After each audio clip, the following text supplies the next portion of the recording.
আজব কথা ইউটিউব চ্যানেলে আমি আপনাদের স্বাগত জানাই। আজ আমাদের আলোচনার বিষয়বস্তু হচ্ছে কাঁচা আম। কেন খাই আমরা এই কাঁচা আম?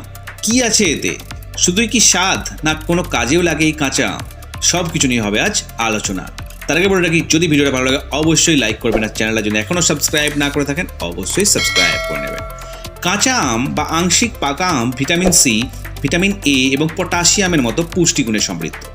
এতে আছে এনজাইম, যা হজমে সহায়তা করতে পারে, এবং এতে আছে প্রচুর পরিমাণে ফাইবার, যা অন্ত্রের গতিবিধি নিয়ন্ত্রণেও সহায়তা করতে পারে। মোটামোটাভাবে বললে এটি হজমের যথেষ্ট সহায়ক ভূমিকা নেয়। আমে আছে পলিফেনল, যেটি একটি অ্যান্টিঅক্সিডেন্ট। এটি প্রদাহ কমাতে এবং শরীরের রোগ প্রতিরোধ ক্ষমতা উন্নত করতেও সাহায্য করে। প্রচণ্ড গরমে দবদাহের মধ্যে কাঁচা আমের শরবত বা আম পান্না কি স্বস্তি না দেয়। আরামের পাশাপাশি রোদ লাগা এবং সানস্ট্রোক হওয়ার ঝুঁকিও কমায় এই কাঁচা আম।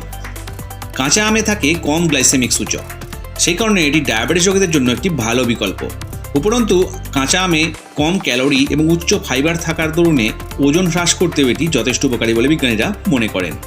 কাঁচা আমের মধ্যে থাকা উচ্চ ভিটামিন সি এবং অ্যান্টিঅক্সিডেন্ট বার্ধক্যের লক্ষণগুলিকে হ্রাস করে এবং কোলাজেন উৎপাদনকে প্রচার করে ত্বকের সামগ্রিক স্বাস্থ্যের উন্নতিও করতে পারে। তা চলুন কাঁচা আমের সম্ভাব্য স্বাস্থ্য উপকারিতাগুলো নিয়ে একবার আলোচনা করি। প্রথম হচ্ছে পুষ্টিগুণে সমৃদ্ধ এই কাঁচা আম। আমরা আগেই আলোচনা করেছি যে কাঁচা আমে আছে vitamin C, vitamin A, potassium, magnesium সহ বেশ কয়েকটি পুষ্টিগুণ। রোদের তাপ লাগে না কাঁচা আম খেলে। কাঁচা আম পুড়িয়ে যদি শরবত খাওয়া হয় তাহলে সানস্ট্রোকের ঝুঁকি কমে যায়। এছাড়াও যদি সামান্য চিনি মিশিয়ে চাটনি বানিয়ে খাওয়া হয় তাহলেও এর উপকারটা পাওয়া যায়। বাঙালিদের মধ্যে শেষ পাতে একটু চাটনি খাওয়ার প্রবণতা কম বেশি সকলেরই আছে। হজমে সাহায্য করতে পারে আম। এনজাইম থাকে যা প্রোটিন ভেঙে ফেলতে এবং হজমে সাহায্য করতে পারে। এতে আছে প্রচুর পরিমাণে ফাইবার, যা কোষ্ঠকাঠিন্য প্রতিরোধ করতে পারে এবং নিয়মিত মলত্যাগে সহায়তাও করতে পারে। অনাক্রমতা উন্নত করতে পারে সবুজ আম। সবুজ আমে প্রচুর পরিমাণে ভিটামিন সি থাকে, যা একটি স্বাস্থ্যকর ইমিউনো সিস্টেমের জন্য গুরুত্বপূর্ণ। তাছাড়াও এতে আছে অ্যান্টিঅক্সিডেন্ট পলিফেনল, যা অক্সিডেটিভ স্ট্রেস এবং প্রদাহ থেকে শরীরকে রক্ষাও করতে পারে। রক্তে শর্করার মাত্রা নিয়ন্ত্রণে কাঁচা আমের ভূমিকা। সবুজ আমের গ্লাইসেমিক সূচক কম থাকে, তার মানে তারা রক্তে শর্করার মাত্রা দ্রুত বৃদ্ধি করতে পারে না। সেই কারণে ডায়াবেটিস রোগীদের জন্য কাঁচা আম যথেষ্ট ভালো একটি বিকল্প। ওজন কমাতেও সাহায্য করতে পারে।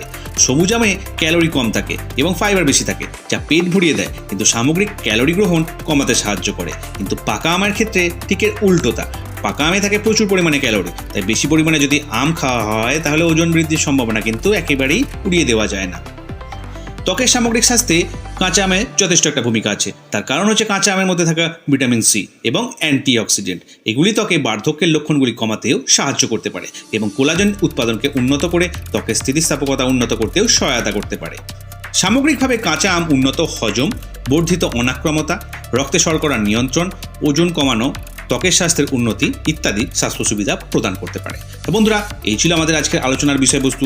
কেমন লাগলো ভিডিওটা অবশ্যই কমেন্ট করে জানাবেন। যদি ভিডিওটা ভালো লাগে লাইক করবেন, বন্ধুদের সাথে শেয়ার করবেন, আর চ্যানেলটা যদি এখনো সাবস্ক্রাইব না করে থাকেন